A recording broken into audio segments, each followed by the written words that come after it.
하나님 말씀은 출애굽기 14장입니다. 모세야, 너는 어찌하여 내게 부르짖느냐라는 하나님의 모세를 향한 말씀 속에서 우리에게 주신 하나님의 음성을 듣고자 합니다. 모세가 이스라엘 백성들 앞에서 자신의 모습을 드러내기 시작했을 때에는 어느덧 이스라엘 백성들 앞에서 민족의 리더가 되기에 가장 충분한 이유와 조건을 다 갖추게 되었을 때였습니다. 그는 40년간 애굽의 왕자 신분으로서 당대 최고의 교육과 훈련을 받으며 모두에게 인정을 받을 만한 모습으로 그렇게 성장되었던 것입니다. 그러나 그렇게 잘 준비되었던 모세의 모습은 이스라엘 백성들이 자신을 거절하는 순간 모든 것이 한순간에 무너지게 되었고 애굽의 바로 왕에게 쫓기는 신세가 되어 미디안 광야에서 40년간을 지내게 되면서 더 이상 아무런 존재감도 보이지 않는 노인 목동의 모습으로 바뀌게 되었습니다. 그렇지만 이러한 모세에게 하나님께서 찾아오셔서 이스라엘 백성을 이끌고 애굽을 나올 수 있도록 분명한 말씀과 기적으로 바로왕과 애굽 백성들 앞에서 하나님의 하나님 되심을 분명히 보여주게 하셨고, 이렇게 하나님의 주권을 위임받은 모세는 하나님의 말씀에 순종하여 기적을 베풀게 되므로 온 애굽 백성에게 위대하게 보여지게 되었습니다. 이것을 출애굽기 11장 3절에 보면 여호와께서 그 백성으로 애굽 사람의 은혜를 받게 하셨고 또 그 사람 모세는 애굽 땅에 있는 바로의 신하와 백성의 눈에 아주 위대하게 보였더라라고 특별히 기록하고 있는 것입니다. 이렇듯 모세가 하나님의 능력에 의지하여 10번의 기적을 통하여 이스라엘 백성을 이끌고 애굽을 나가게 되었을 때에는 어느덧 모세도 백성들 앞에서 온전한 권위를 가지고 설 수 있는 지도자가 되어 있었습니다. 백성들은 이제 모세의 말을 하나님의 말씀처럼 믿고 따르게 되었습니다. 지난날 자신의 능력을 믿고 스스로 뭔가를 해보려고 했을 때에는 아무것도 할 수 없었던 모세였지만 하나님께서 친히 세워주셨을 때는 가장 위대하고 존귀한 자로 인정받게 된 것이었습니다. 이러한 모세를 하나님께서는 앞장 세우셔서 홍해의 광야의 길로 먼저 인도하셨습니다. 출애굽기 13장 17절에 먼저 보면 바로가 백성을 보낸 후에 블레셋 사람의 땅의 길은 가까울지라도 하나님이 그들을 그 길로 인도하지 아니하셨으니 이는 하나님이 말씀하시기를 이 백성이 전쟁을 하게 되면 마음을 돌이켜 애굽으로 돌아갈까 하셨습니다. 홍해의 광야길은 그 시대 잘 알려지지 않은 길이었습니다. 그런데 하나님께서는 이스라엘 백성들이 블레셋을 상대로 하여서 제대로 싸울 준비가 되어 있지 않음을 아시고 모세를 통하여 직접 그 이유까지 말씀하여 주시면서 하나님의 새로운 길로 이끄셨던 것입니다. 앞서 모세를 통하여 하나님의 10번의 구원의 기적을 사실적으로 체험했던 이스라엘 백성들은 마침내 하나님께서 말씀하셨던 대로 애굽을 나서게 되자 이제는 전적으로 하나님의 말씀을 따를 수 있게 되었고 하나님의 구름 기둥과 불 기둥의 인도하심을 따라 마침내 홍해 앞까지 이르게 된 것이었습니다. 그런데 그 모습이 광야에서 갇힘받은 모습이었다는 것이 새로운 문제에 이스라엘 백성들이 서게 된 이유가 된 것입니다. 출애굽기 14장 1절로 3절에 보면 여호와께서 모세에게 말씀하여 이르시되 이스라엘 자손에게 명령하여 돌이켜 바다와 믹돌 사이에 바하히롯 앞 곧 바알스본 맞은편 바닷가에 장막을 치게 하라. 바로가 이스라엘 자손에 대하여 말하기를 그들이 그 땅에서 멀리 떠나 광야에 갇힌 바 되었다 하리라. 내가 바로의 마음을 완악하게 한즉 바로가 그들의 뒤를 따르리니 내가 그와 그의 온 군대를 말미암아 영광을 얻어 애굽 사람들이 나를 여호와인 줄 알게 하리라 하시매 무리가 그대로 행하니라. 지금 하나님께서 이스라엘 백성들을 이끌고 홍해 앞 바다까지 가게 된 것은 하나님의 실수가 아니셨습니다. 그렇게 인도하게 되면 애굽의 백성들과 바로왕이 볼 때는 그것이 바다에 갇힘받은 이스라엘의 실수처럼 보일 것을 나는 알지만 나는 그렇게 하겠다라고 말씀을 하신 것이고 그렇게 인도하셔서 또 백성들도 그렇게 듣고 알고 있는 상태에서 순종함으로 광야길까지 가서 광야길 끝에 있는 홍해 앞까지 가서 장막을 치게 되는 것입니다. 여기까지는 아무런 문제가 없었습니다. 순조롭게 하나님의 인도하심 속에서 다 알고 거기까지 간 것입니다. 그렇기 때문에 거기까지 가는 속에서 이스라엘 백성들이 뭐라고 불평을 하거나 변명을 할 만한 내용은 없습니다. 다 알고 그렇게 진행된 내용이니까. 이스라엘 백성들은 지금 자신들이 진행하고 있던 그 길이 블레셋을 통하여 가는 짧은 거리의 길이 아니라 블레셋과의 전쟁을 피하여 돌아서 가게 된 길이라는 것을 어느 정도는 알고 있었습니다. 그리고 돌아가게 된 그 길에 홍해로 인하여 더 이상 가나안 땅으로 나아갈 수 없는 막다른 길목에 진을 치게 될 것이라는 것도 하나님의 말씀을 이미 듣고 어느 정도 상황을 이해한 상황에서 말씀에 순종함으로 진행하고 있었습니다. 이렇듯 홍해 앞까지 나아간 이스라엘 백성들의 모습은 하나님의 인도하심을 따라서 순종함으로 나아간 구원의 길이었지만 여전히 완악한 마음으로 하나님을 대적하고 있던 바로왕 입장에서 볼 때에는 단지 갈 곳을 제대로 알지 못하고 헤매고 있다가 결국 길을 잃고 엉뚱한 길로 잘못 접어들어 광야에서 갇힌 바 된 것으로밖에 보이지 않았던 것입니다. 그러나 이스라엘 백성이 하나님의 말씀을 그대로 순종함으로 계속 진행하여 홍해 앞 바다까지 가서 진을 치게 되었을 때 바로왕이 선발된 병거 600승과 애굽의 모든 병거를 이끌고 이스라엘 백성을 추격하여 오게 되자 저들은 지금의 상황을 바로왕과 똑같은 눈으로 바라보게 되었고 너무도 당황하며 두려워하게 되었던 것입니다. 출애굽기 14장 8절에 여호와께서 애굽왕 바로의 마음을 완악하게 하셨으므로 그가 이스라엘 자손의 뒤를 따르니 이스라엘 자손이 담대히 나갔더라 말씀하십니다. 처음에는 이스라엘 백성들이 나아가는 그 길들이 홍해 앞 광야길인 줄 알았지만 10번의 재앙을 또 하나님의 은혜로 인하여 애굽 백성들에게서는 그것이 재앙이었지만 이스라엘 백성들에게서는 그것이 하나님의 기적이었고 구원의 은혜였었기 때문에 그것을 맛보았던 이스라엘 백성들은 10번의 그러한 재앙처럼 하나님께서 또 그렇게 우리에게 은혜를 주시려고 하는 것이겠지 알고 담대히 나아갈 수 있었다는 것입니다. 그런데 진짜 딱 나아갔을 때는 갑자기 분위기가 바뀌는 걸 보고 그럴 수 없었던 모습을 나타내고 있는 것입니다. 이스라엘 자손이 심히 두려워하여 여호와께 부르짖기 시작합니다. 출애굽기 14장 10절로 12절에 보면 바로가 가까이 올 때 이스라엘 자손이 눈을 들어본즉 애굽 사람들이 자기들 뒤에 이른지라 이스라엘 자손이 심히 두려워하여 여호와께 부르짖고 그들이 또 모세에게 이르되 애굽에 매장지가 없어서 당신이 우리를 이끌어내어 이 광야에서 죽게 하느냐? 어찌하여 당신이 우리를 애굽에서 이끌어내어 우리에게 이같이 하느냐? 우리가 애굽에서 당신에게 이른 말이 이것이 아니냐?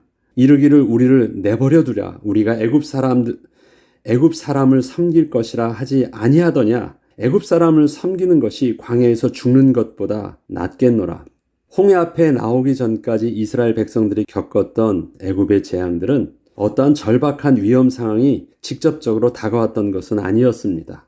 하나님께서 모세를 통하여 미리 말씀하셨던 재앙들이었고 그저 하나님의 말씀에 순종만 하면 애굽 백성들과 구별되어 재앙으로부터 보호를 받을 수 있었기 때문에 사실 그렇게 두려워하거나 힘든 것은 없었습니다.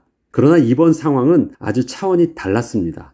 시작은 이전과 같이 하나님의 말씀에 순종함으로 담대하게 홍해 앞까지 나서게 된 것이었지만 그 결과가 전과는 아주 다른 방향으로 상황이 전개되고 있었기 때문이었습니다. 10번의 재앙과는 전혀 다른 입장에 서게 된 것이잖아요. 이스라엘 백성들이 실제로 죽음의 순간을 맞이하게 된 것입니다.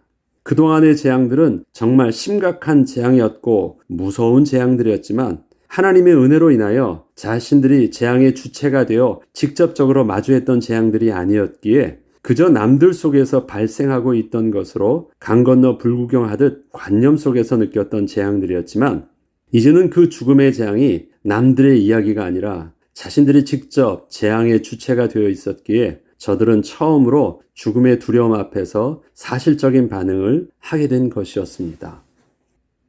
왜요? 하나님께서 앞서서 그들과는 상관없이 행하시는 것을 단지 그들은 수동적으로 보고만 있었기 때문에 그렇습니다. 그들이 직접적으로 당하고 앞서서 그들에게 직접 뭔가 고민을 하고 결정을 하고 뭔가 마주하게 된 것은 아니었습니다. 하나님이 자꾸 구별되어지는 것을 보여주신 것이었으니까. 하나님께서 너희는 저들과 다른 것을 확실하게 보여주고 있는 것이었기 때문에 그들은 그냥 그 그룹 속에서 그렇게 구원의 은혜를 체험하면서 감사하게 되었던 것입니다. 그런데 바로왕이 이스라엘을 멸하기 위해서 눈앞까지 다가온 절망적 상황 속에서 하나님을 향하여 살려달라고 부르짖는 이스라엘 백성들의 모습에는 그동안 하나님께서 이스라엘에게 베푸셨던 그 기적과 은혜를 기억함으로 하나님을 신뢰함 속에서 하나님의 도우심을 구하고 있는 모습은 전혀 찾아볼 수 없게 되었던 것입니다. 왜 그러한 믿음의 모습이 없었을까요? 그제서야 이스라엘 백성들이 자신들의 실제 모습을 마주하게 되었기 때문입니다. 하나님께서 앞서 말씀하셨듯이 만약에 이방 나라와 작은 전쟁이라도 발생하게 되면 그 두려움으로 인하여 저들을 상대해 보려는 의지도 없이 그저 처음으로 되돌아가려 할 것이라는 자신들의 아무것도 준비되지 않은 모습을 그제서야 실제 보게 된 것입니다. 하나님이 왜 홍해 길로 가게 하셨는지 말씀하시고 이끄셨지만 순종은 했지만 왜 그렇게 하나님의 말씀하고 인도하셨는지에 대한 자신들의 실제적인 모습이 이젠 자기의 의지와 상관없이 드러나 보이는 순간을 맞이한 것입니다. 그동안 이스라엘 백성들이 애굽에서 경험했던 10번의 기적은 자신들이 애굽 백성과는 다른 하나님의 특별한 백성임을 분명하게 깨닫게 되었던 은혜의 경험들이었기에 그 하나님이 바로 우리들의 하나님이시라는 사실은 자신들이 얼마나 위대한 백성인지를 스스로 느끼게 했던 너무도 특별한 체험들이었습니다. 그러나 그러한 하나님의 은혜의 체험은 애굽 우상 문화 속에서 하나님을 제대로 알지 못하고 불신앙의 모습으로 살아왔던 자신들의 본래 모습을 제대로 볼 수 있지는 못했습니다. 아, 내가 하나님의 거룩한 백성이구나라는 사실들은 알게 되었어요.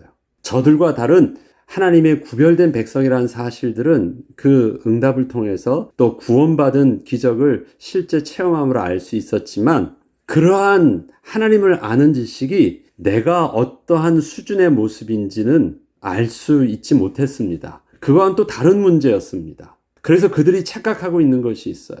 하나님의 전능하심 속에서 자기도 그렇게 위대한 백성이라는 사실로 착각하고 있는 것이에요. 나는 아주 저들과 다르다라고 하는 아주 특별한 모습으로 자기의 모습을 스스로 의시됨에 있게 된 것입니다. 그리고 자기의 말 한마디에 애굽 백성이 두려우면서 모든 은금 패물도 다 주면서 막 자기를 전에랑 다르게 대우해지는 모습을 보면서 자기는 굉장히 특별한 모습인 줄 착각하게 된 것입니다.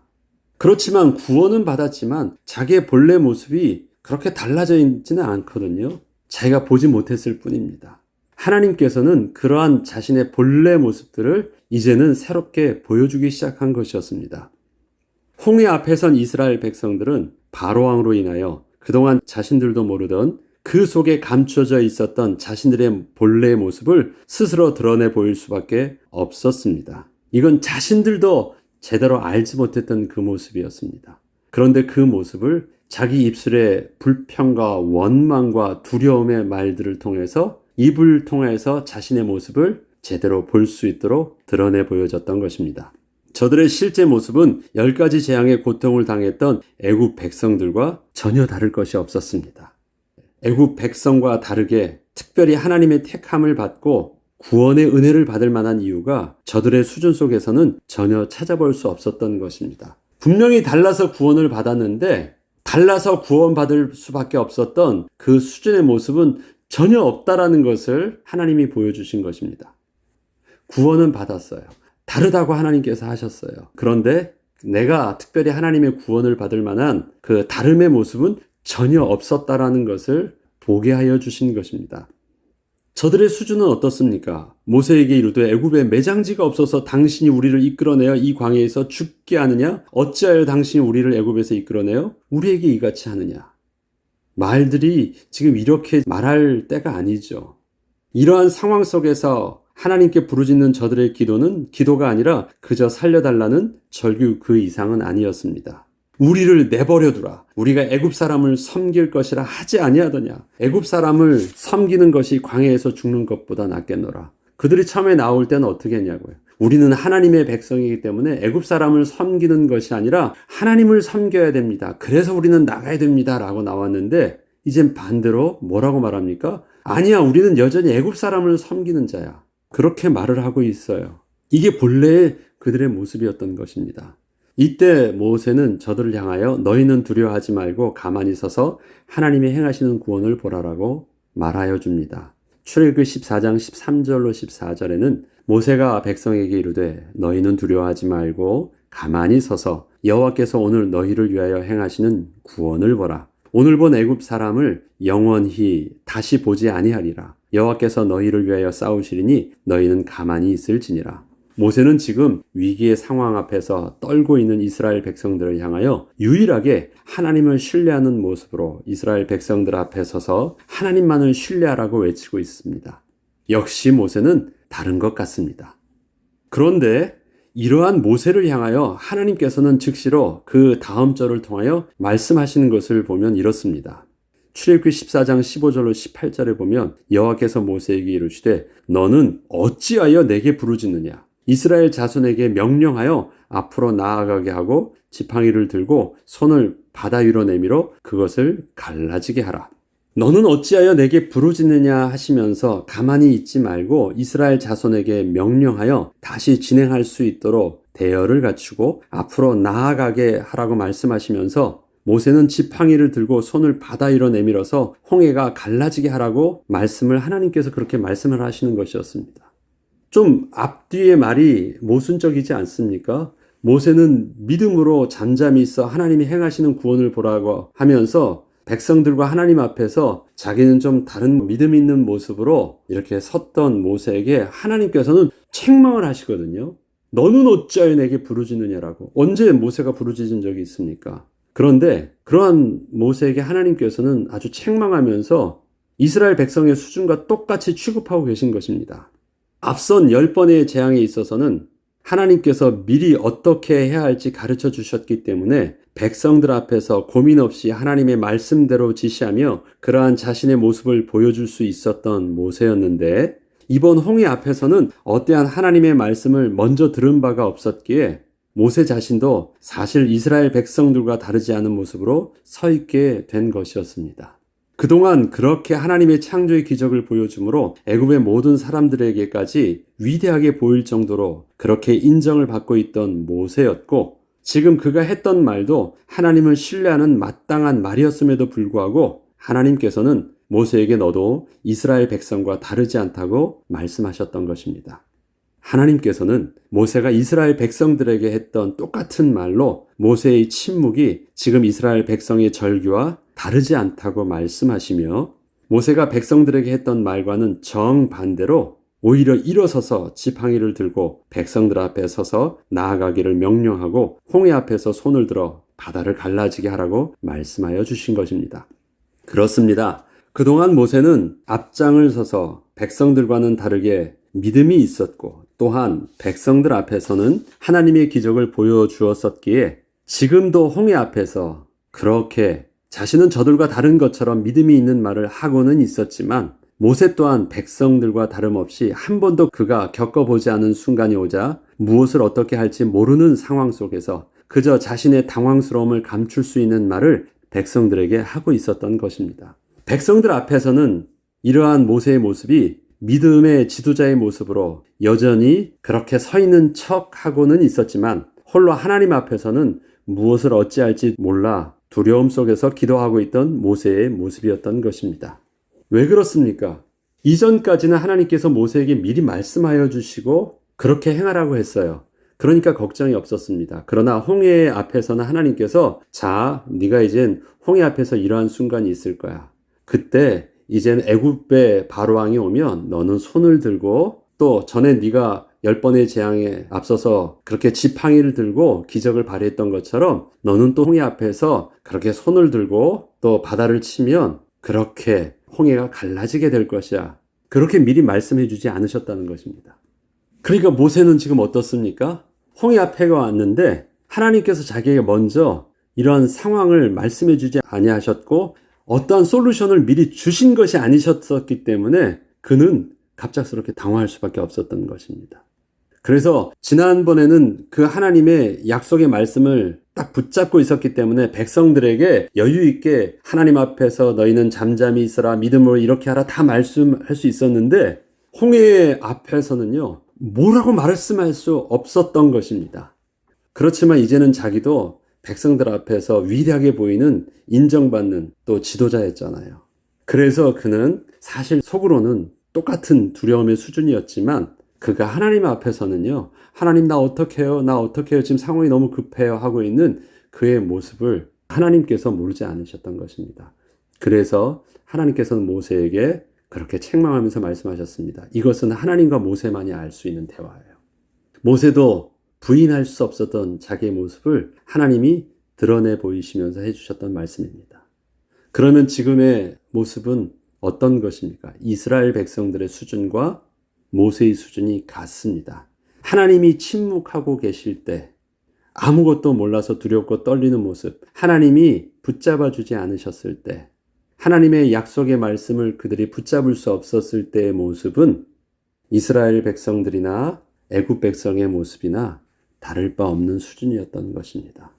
그들은 지금 하나님의 10번의 기적 속에서 구별된 택함을 받았기 때문에 굉장히 의시되고 있었지만, 그래서 담대하게 나아갈 수 있었고 굉장히 특별한 모습처럼 보였지만, 하나님의 은혜가 없다면, 하나님이 함께 해주시는 비밀이 없다면, 하나님의 약속의 말씀이 없다면 그들 또한 아무런 존재 가치를 내세울 수 없는 전적으로 무능력한 자임을 하나님께서 그들의 실제적인 본래의 모습들을 사실적으로 보게 하시는 은혜가 홍해 앞에서 있었던 것입니다.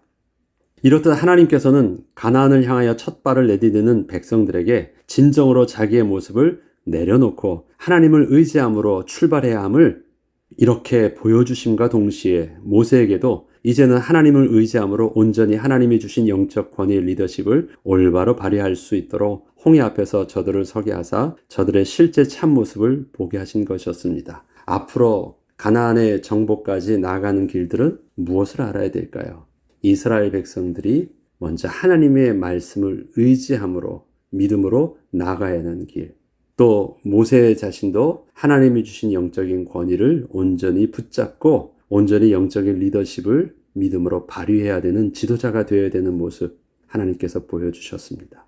그동안까지는 구원이라는 것을 일방적으로 확 건져주셨기 때문에 자기 자신을 그렇게 실제적으로 보지 않았었는데, 앞으로는 이제는 전적으로 자기의 전인격적인 의지를 가지고 하나님을 스스로 신뢰하고 순종함으로 자신들이 첫 발을 내디뎌야 했기 때문에 굉장히 달랐습니다. 구원은 하나님께서 붙여주신 것이었지만 신앙은 어떻게 하는 것이에요? 그 하나님과 더불어 동행하는 것, 내가 발걸음을 내디뎌야 되는 것입니다.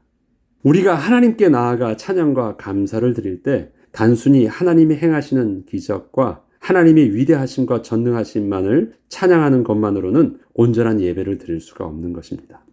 위대한 하나님을 알고 그 하나님을 인정하며 찬양하는 것과 더불어 나 자신이 어떠한 자인지를 제대로 알고 고백하는 것이 합하여질 때 우리는 비로소 온전한 예배를 전인격적으로 드릴 수 있는 거룩한 예배자로 하나님 앞에 설 수 있는 것입니다.